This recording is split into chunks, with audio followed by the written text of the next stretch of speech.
Hey there, middle school. This is Rachel Brockman, and I was going to take a couple minutes to share some tips and tricks for Schoology with you guys. When you are done watching this little video, you guys can share with each other some tricks and tips that you figured out using Schoology over the last couple of years. So, here are my top 10 Schoology tips and tricks that I have learned in the past year or so. Number 10, use a custom picture for your course on the course page. And you want to do this. Most of the courses come with a default picture like this, but sometimes it can be hard for you to find the class that you need or for the students to find the class they need. And so if you have your content area on there, like maybe math and then, or sixth grade math, and then the period, first period, super easy for you to find it, super easy for your kids to find it. If you are an elective teacher, maybe you have a custom picture that you'd like to use instead of the traditional one that comes with the course. The way you do this, when you go into a course, on the upper left-hand corner, there is that little blue logo that comes with the course. And if you kind of hover over that picture, this will pop up, edit picture. Just click on that picture and it'll let you upload whatever picture you like. A lot of people like to design their little tiles for their courses inside Canva. My number 9 tip, you can see your course as one of your students. You can do this by using View Course As. So to locate that inside a course, just go into one of your courses. On the left-hand side, there's your little tile for your course. And if you click on the drop-down menu, one of your choices is View Course As. If you click on that, it lets you enter a student's name. So you just start typing that name, the name will pop up, you click on it, and it'll show you the course as that student sees the course. That way you can kind of get a sense of the student view. The important thing to remember is to click back to course when you are done. A lot of times I would forget to do that and be like, oh, where do I put materials in? I don't see where to do that.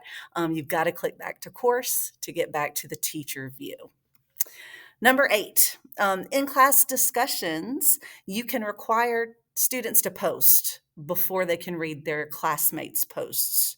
So discussions, class discussions, it's a type of material that you can add to your course. And if you pull up a discussion, so create discussion, so you click on materials, then create discussion.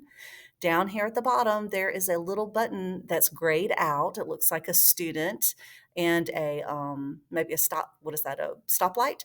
If you click on it, it will light the colors up inside, kind of activate it, and it will say require members to post before revealing other responses.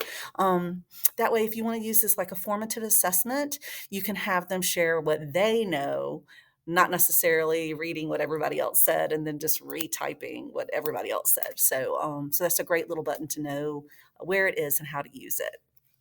Number 7, differentiate for your students. You can do that inside Schoology by using the individually assign button.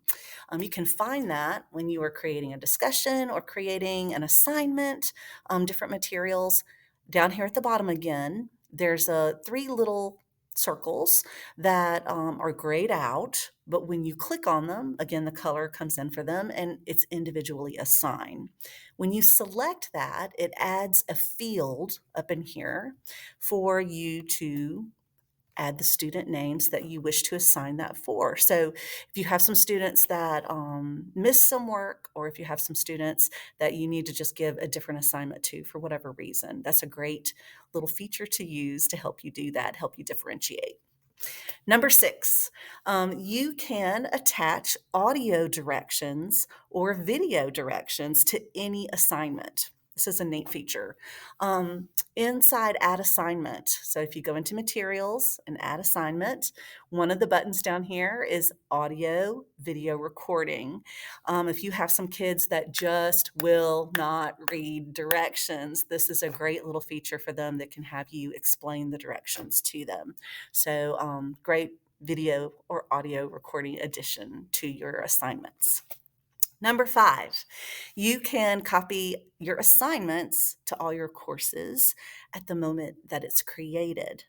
I know initially when I was first learning to use Schoology, I would create an assignment, and when I wanted to copy it, like I'd post it, and then I would go into the folder and I'd choose the gear and say copy to and choose all the places I want to copy it to.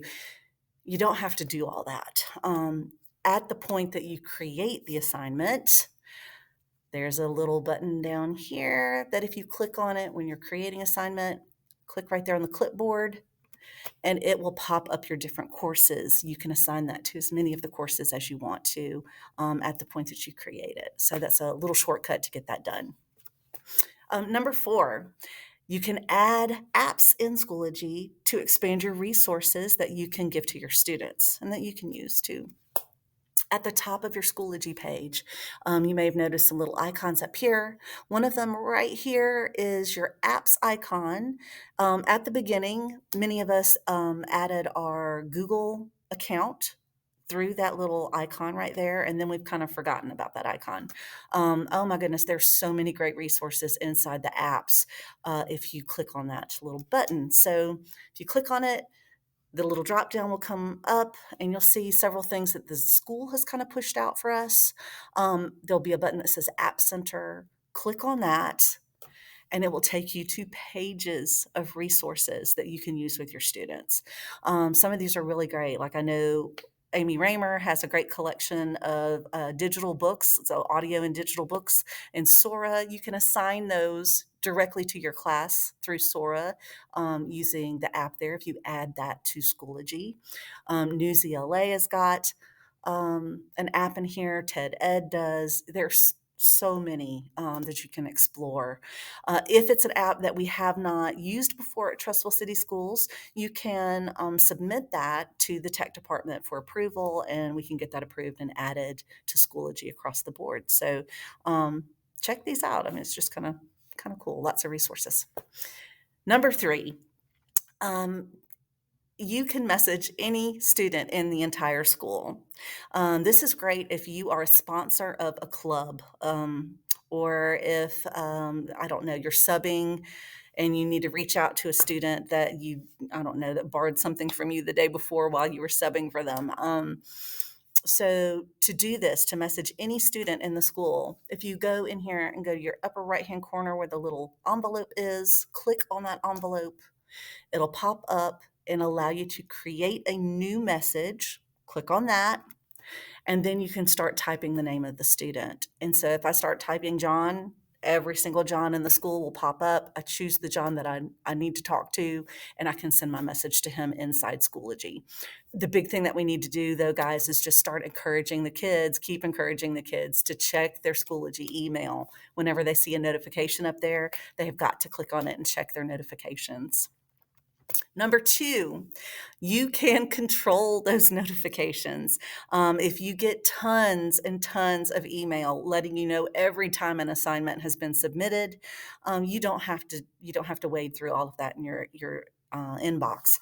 You can control that by going to your Schoology account, clicking the drop down next to your name in the upper right hand corner, and going to Settings. Once you go to settings, there is a notifications tab. Just click on that tab. And guys, you can turn all these notifications off if you want to. There may be one or two you want to keep on for whatever reason. So you can make that judgment call yourself. But if you don't want your inbox filled up with all those notifications from Schoology, you can just turn all of those off. And number 1, you can join or create groups. These are like professional groups inside Schoology if you desire. Up here at the top, you can click on groups, and when you do that, you'll see groups that have been created within our district and have been created within the school.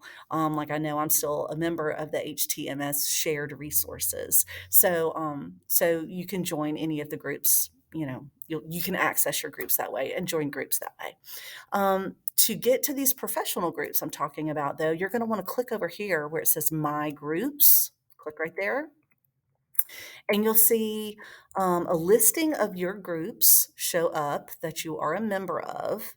And then there's this little tab up here at the top that says Public Groups.